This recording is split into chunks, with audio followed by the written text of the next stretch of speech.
Never give up. Nestled along the coastline of southern India lay the small village of Kadalpur, known for its shimmering blue waters, swaying coconut trees, and above all, its community of hard-working fishermen. Among them was Ramu, a wiry man in his early 40s with sun-baked skin, a thick beard, and a heart as vast as the sea. Ramu wasn't rich, nor was he educated, but he was known for two things: his unparalleled skill in reading the ocean and his unshakable will. Ever since he was a boy, Ramu had been fishing alongside his father, and when a storm took his father's life when Ramu was just 16, he became the sole breadwinner for his mother and younger sister, Lakshmi. Years passed, and the sea became his life. But fate, as unpredictable as the waves, had other plans. In recent months, the fish had grown scarce. Days turned to weeks, and weeks to months, with barely enough catch to feed his family, let alone sell. Ramu's small wooden boat, once the pride of the shore, was now worn and leaking. The motor sputtered more than it roared. Other fishermen began to give up. Many sold their boats and migrated to nearby cities to take up odd jobs. But Ramu stayed. Each morning, before the sun rose, he would walk to the shore, push his boat into the sea, and cast his net with hope. "Why don't you stop, Ramu?" asked Ravi, his childhood friend, who now worked at a construction site in the city. Ramu smiled, his eyes fixed on the horizon. "The sea hasn't given up on me. How can I give up on her?" But inside, he was tired. The weight of unpaid loans, his daughter Mina's school fees, his sister's wedding expenses, they all pressed down on him like a storm cloud that never cleared. One morning, after a week of failed attempts, Ramu noticed something odd. As he cast his net farther than usual, deep into a part of the sea others avoided, the water churned. The net jerked with force. His heart pounded. He pulled with all his might. Hours seemed to pass. Sweat poured down his face. Finally, from the depths emerged a monstrous silver fish. Unlike anything he'd seen, it must have weighed over 100 kilos. But just as he reached to secure it, the old rope snapped. The fish dove, taking with it not just the net, but Ramu's last hope. He sat in the boat, head bowed, tears mixing with seawater. That night, for the first time in years, Ramu didn't return home with a smile. His daughter Mina hugged him, asking, "Appa, did the sea get angry today?" "No," he whispered. "She's just testing me." The next morning, Ramu went to the village bank. He needed a loan to fix his boat and buy a new net. But the manager, a stiff man with spectacles too large for his face, shook his head. "Ramu, your credit is poor. I can't help you, but I have no other way," Ramu pleaded. A kind voice interrupted. It was Sahana, a young woman who had returned to the village after studying marine biology in the city. She was launching a coastal sustainability project and overheard the conversation. "I may have an idea," she said. "We're looking for experienced fishermen to help us study fish migration and water conditions. It's paid work, and will also help repair boats in return for data collection. Ramu's eyes lit up.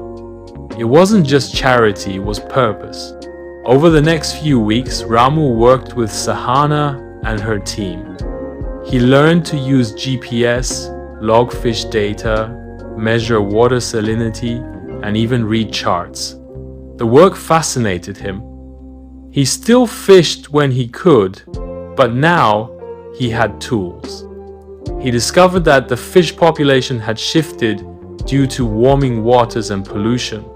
They were no longer near the shore, but deeper, further out. That's why his usual methods failed. Armed with this new knowledge and the repaired boat provided by Sahana's project, Ramu decided to try again. It was a quiet morning when Ramu sailed out, this time with a stronger net, reinforced ropes, and a GPS system. He followed the migratory path Sahana had taught him and dropped anchor nearly 20 kilometers from shore, farther than he had ever gone. He cast his net. Hours passed. Then, the net jerked again. The same force, the same pull as before. But this time, Ramu was ready. He secured the rope to the reinforced hook on the boat, used the motor to stabilize his position, and slowly pulled. It took nearly an hour.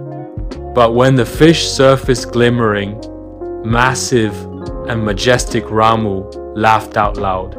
"You came back," he whispered. It was the same species as the one that escaped a rare giant trevally, prized in international markets. Ramu returned to shore, where a crowd gathered. The village hadn't seen such a catch in years. News spread fast.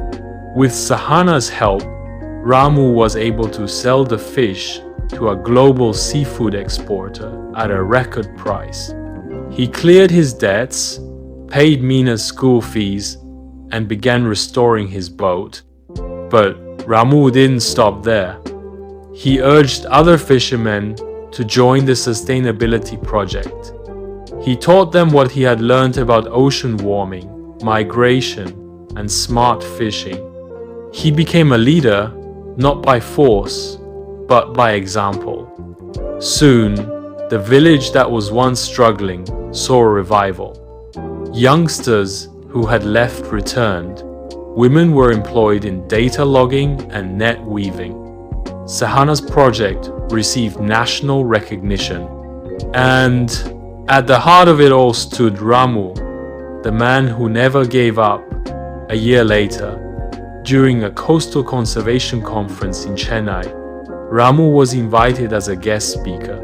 Nervous but proud, he stepped onto the stage in a crisp white shirt and mundu. "I'm not a scientist," he began, "but I know the sea. She speaks to those who listen."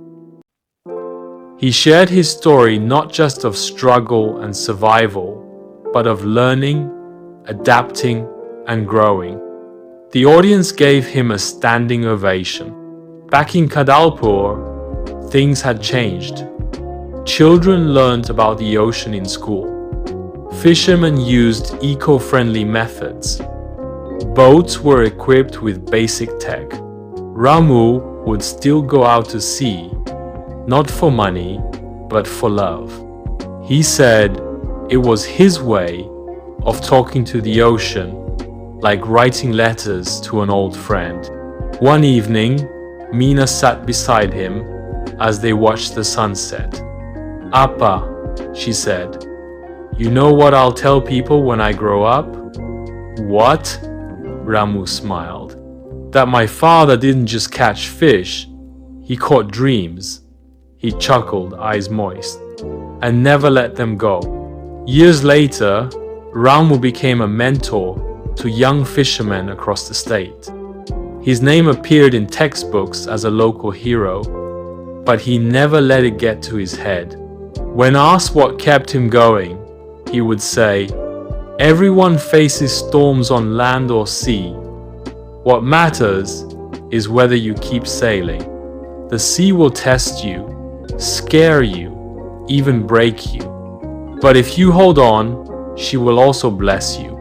And so, the man who once had nothing but a broken boat and a dream became a beacon of hope. His story, a testament to the words carved into a rock near the village shore, where tourists now came to learn about Kadalpur's transformation. Never give up Ramu, the fisherman who changed the tide.